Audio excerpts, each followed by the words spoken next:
l'eau dans la région du fleuve Sénégal, la sève nourricière qui irrigue ses campagnes. De Rosso à Kayedi, l'effervescence de l'activité économique repose sur la culture et la transformation du riz, l'exploitation de petits périmètres maraîchers et la mise en valeur des fruits et légumes, l'aquaculture, la pêche continentale et la préservation de l'environnement.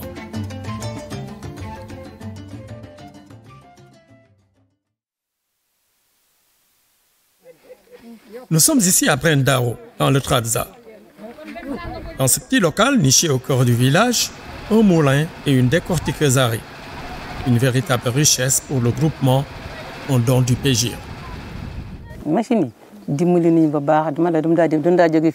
machines nous ont beaucoup aidés. Au lieu d'aller jusqu'à Rosso comme avant, nous pouvons décortiquer et moudre directement sur place. Aujourd'hui, nous pouvons faire appel aux mouliniers à n'importe quelle heure du jour et de la nuit. C'est un gros avantage.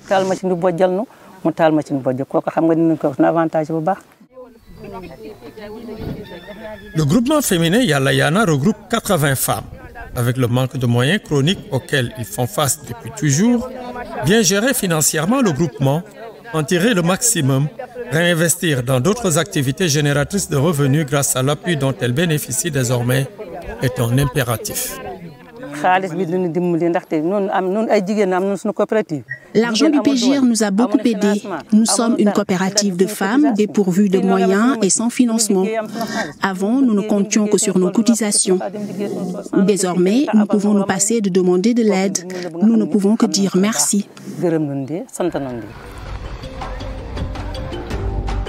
Dans le Trarza, comme au Brakna, les groupements féminins font l'objet d'un appui pour l'exploitation agricole de leur périmètre irrigué.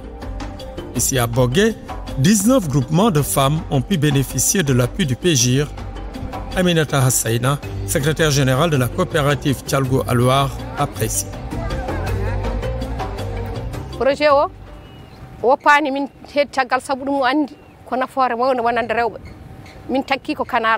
Le projet est très utile. Nous nous sommes organisés au sein d'un groupement, la Boguéenne. Aujourd'hui, nous pouvons même travailler en contre-saison en achetant l'eau pour l'irrigation. Et cela n'a été possible que grâce à leur aide.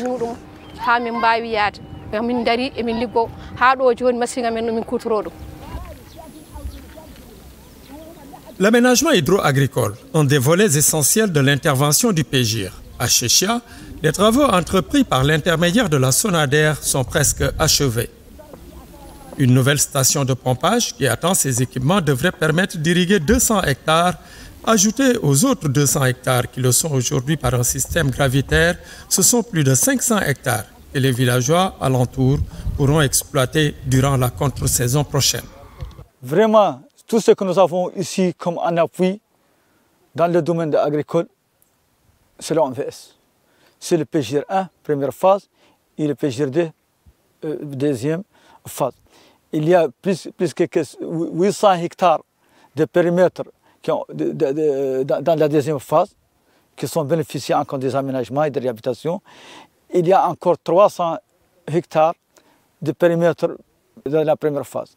Donc, tout ce que nous avons, depuis 2011 jusqu'à nos jours, c'est l'appui de l'OMVS. Les populations, elles, ne cachent pas l'espoir qu'elles placent dans ce projet, avec en prime, l'électrification possible de leur village.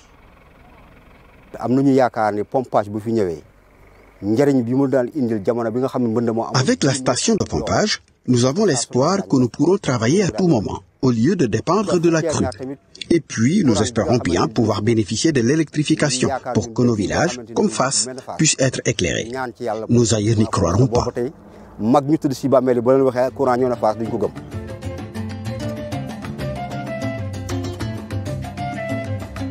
Le casier pilote de Bogué est un périmètre vieux aujourd'hui de 30 ans.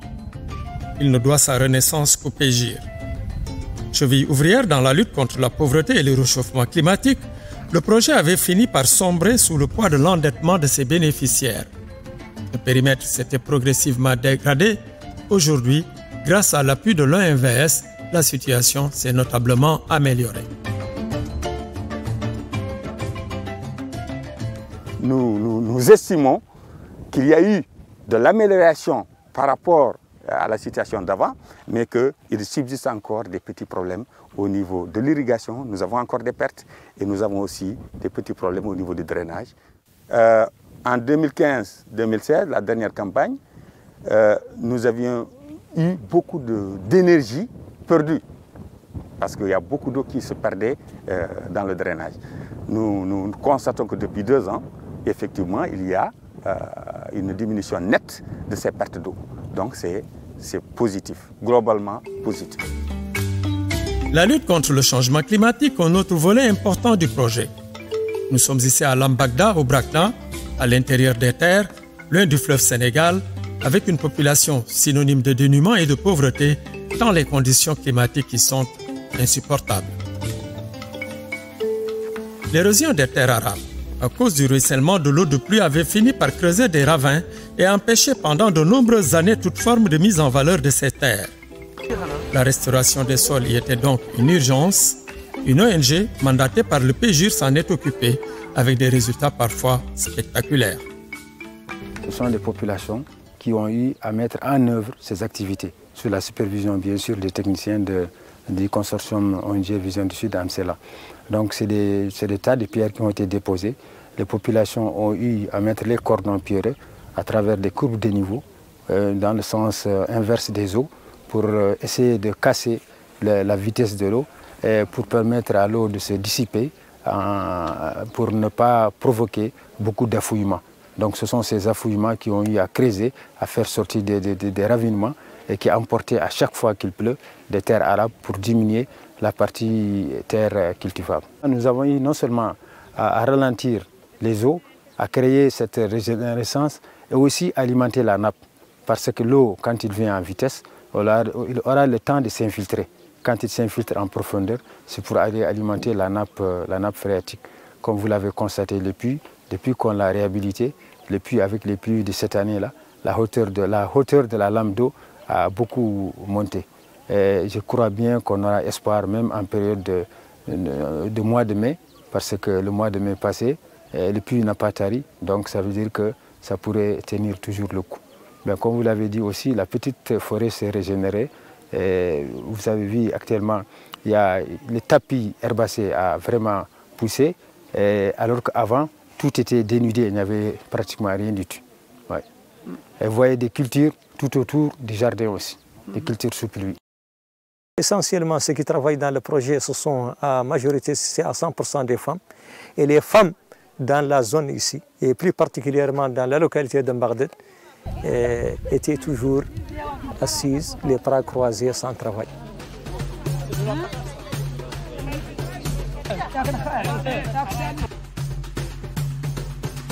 Dans la zone de Kaédi, l'approche intégrée du PGIR a permis la rénovation de 4 pompes de la station de pompage qui permet d'irriguer plus de 720 hectares le long du Gorgol.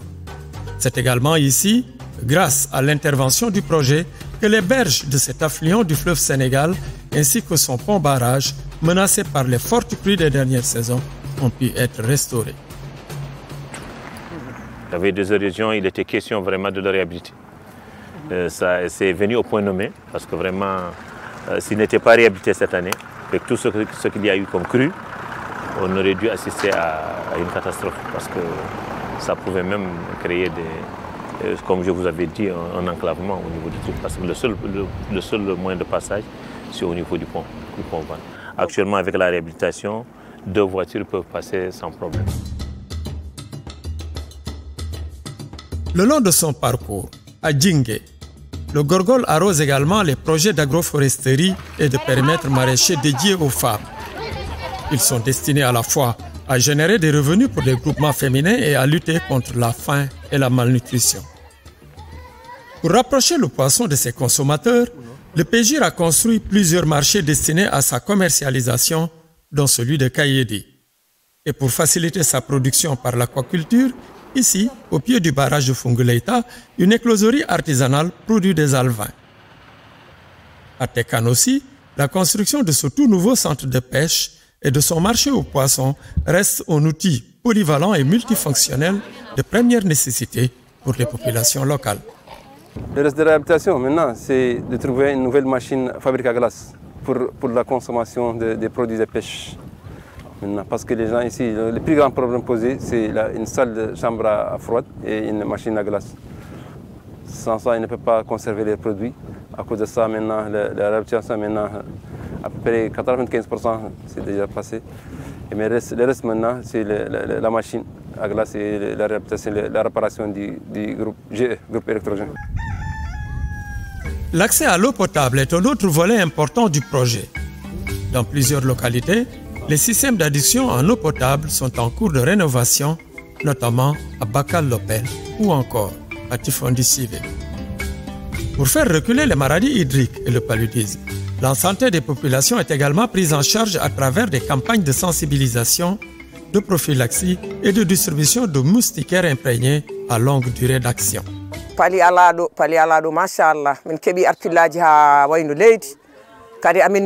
a plus de paludisme ici. Dès le crépuscule, nous déployons les moustiquaires, ce qui met à l'abri aussi bien les enfants que les adultes. Il y a un mois, quand on a vu l'infirmier major du village pour faire la situation générale sur le point de la santé, et apparemment il n'y a pas de cas de paludisme qui a été enregistré jusque-là. Souhaitons que ça continue. Après l'exécution de 2 de ces programmes de développement multisectoriel, le PJ reste plus que jamais dans les objectifs qu'il s'est fixés, renforcer l'intégration régionale des 4 pays riverains et améliorer les conditions de vie des populations à la plus grande satisfaction des communautés de base. En Mauritanie, par exemple, 14 périmètres ont fait l'objet dans le Trarza d'aménagement, c'est à peu près 330 hectares, 280 hectares dans le Brakna et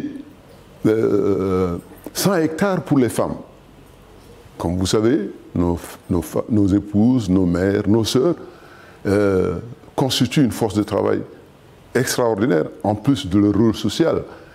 Et un des objectifs du PG, c'est justement la mise en capacité de toutes les composantes de la société, mais singulièrement les plus vulnérables.